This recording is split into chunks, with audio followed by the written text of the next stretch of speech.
कालच्या ब्लॉगमध्ये तुम्ही बघितलं असेल की आमच्या संघ शाळेमध्ये असं काही घडलं जे घडल्यामुळे आम्ही धावत पळत गावाकडे गेलो. आज सकाळी आम्ही तेच रहस्य काय होतं त्या शाळेमध्ये बघण्यासाठी मी व माझे 4 मित्र आलो शाळेमध्ये आलो. तर आम्हाला एका दिशेकडून आवाज आला. आम्ही त्या दिशेकडे गेलो. त्या दिशेत आम्ही एक गेट होता. त्या गेटच्या आतमध्ये सगळं सामान इकडं तिकडं पडलेलं होतं.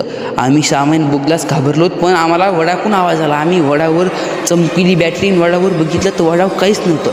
माझ्या एका मित्राला दुसऱ्या दिशेतून आवाज आला. आम्ही तिकडे पण जाऊन बघितलं तर तिकडं आम्हाला असं काही दिसलं जे बघताच आम्ही सगळे घाबरून संध्याकाळचा पण त्यात आमच्या मित्रांपैकी एक मित्र, त्याचं नाव रामा होतं, तो एका दिशेकडे हात करून मोठ्याने आडू लागला. तिकडे बघा. आम्ही तिकडं बघितलं तर तिकडं आम्हाला असं काही दिसलं जे बघताच तुम्ही घाबरता. तिकडं पण तीच होती, डबल एकदा होती. पण हे कसं काय होऊ शकते? एकाच वेळी 2 जागा कसं काय? हे बघितल्यामुळे आम्ही घाबरून पळालो. पण आम्ही इतकं पळू लागलो, अचानक ते गेट आपोआप कसं काय बंद झाला ते आणखीसुद्धा आम्हाला माहीत नाही.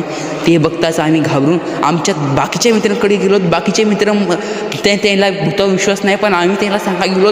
त्यांच्याकडे आम्ही जाऊन त्यांना खूप सांगितलं की हे असं घडले, पण ते फोनच्या नादात होते म्हणून आम्ही त्यांना फोन बंद करायला सांगितला. आणि त्यांचा फोन बंद करून आम्ही त्यांना समजून सांगितलं, पण त्यांना खोटं वाटू लागलं.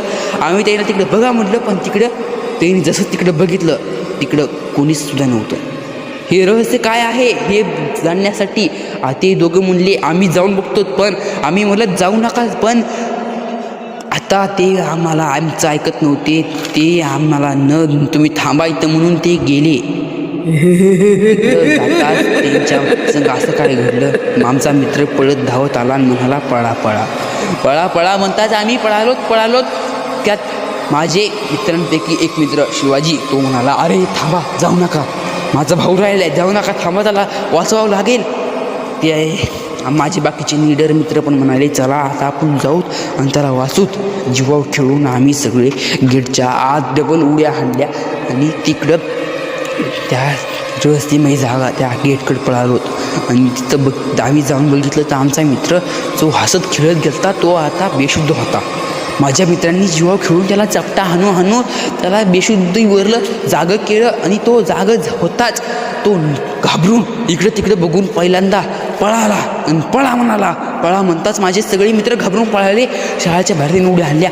आणि हे शाळेचं रहस्य काय आहे, शाळेमध्ये असं का घडतं हे तुम्हाला आम्ही पुढच्या ब्लॉगमध्ये सांगू. तर असेच व्हिडिओ पाहण्यासाठी आमच्या चॅनलला सबस्क्राईब करून घ्या. भेटूत पुढच्या ब्लॉगमध्ये.